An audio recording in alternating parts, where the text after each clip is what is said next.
Elle est aujourd'hui devenue un véritable trésor dans la cosmétique, mais pas seulement. Le Rory séduit désormais les laboratoires de beauté et de santé. Ici au Fénois, la société Tahiti Marine Biotech élève et transforme cette ressource depuis plusieurs années. Un projet innovant en pleine expansion, découverte avec Jeanne Tinoroa sur les images de Davidson Bennett. C'est ici, dans ces parcs du lagon de la Presqu'île, que grandissent les précieux roris, des holothuries endémiques à la Polynésie. Deux espèces sont élevées, le rori blanc et le rori noir, originaires de Veirao, de Tautira et du lagon de Rimatara. Un élevage minutieux mené par Hitiari. Il passe 2 mois en écloserie et ensuite 4 mois en bassin en terre, en nurserie. Et ensuite on atteint une taille à peu près de 10 à 20 grammes et c'est là qu'ils sont transférés ici. Le rori titi noir, il vient de Rimatara. C'est une espèce qu'on a fait venir parce qu'en fait, à une période de l'année, les blancs ne pondent plus.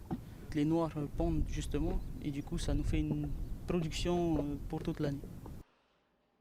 C'est dans ce laboratoire que se joue la partie la plus innovante du projet. Hereora et Kahaya y transforment les sécrétions naturelles du rori pour créer des gammes de produits cosmétiques et nutraceutiques, des procédés brevetés conçus localement et sans cruauté animale. Pour le complément alimentaire, on travaille directement sur la chair du concombre de mer. Pour la cosmétique, donc on a un procédé qui a été breveté et ce procédé nous permet d'extraire des molécules qui sont sécrétées par les concombres de mer. Donc sans avoir à sacrifier l'animal, les récupérer en solution qu'on va ensuite filtrer et traiter pour ensuite récupérer une poudre fine qui sert d'ingrédient de base pour la cosmétique.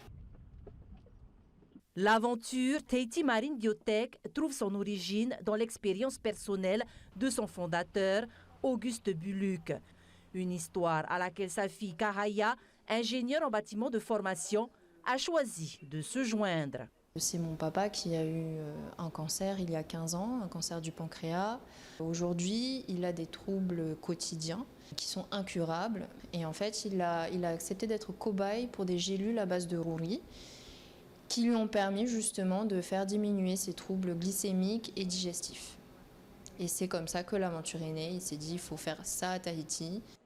Aujourd'hui, les produits issus du rori polynésien sont déjà disponibles à la vente, porteurs de l'ambition d'une filière locale innovante et durable.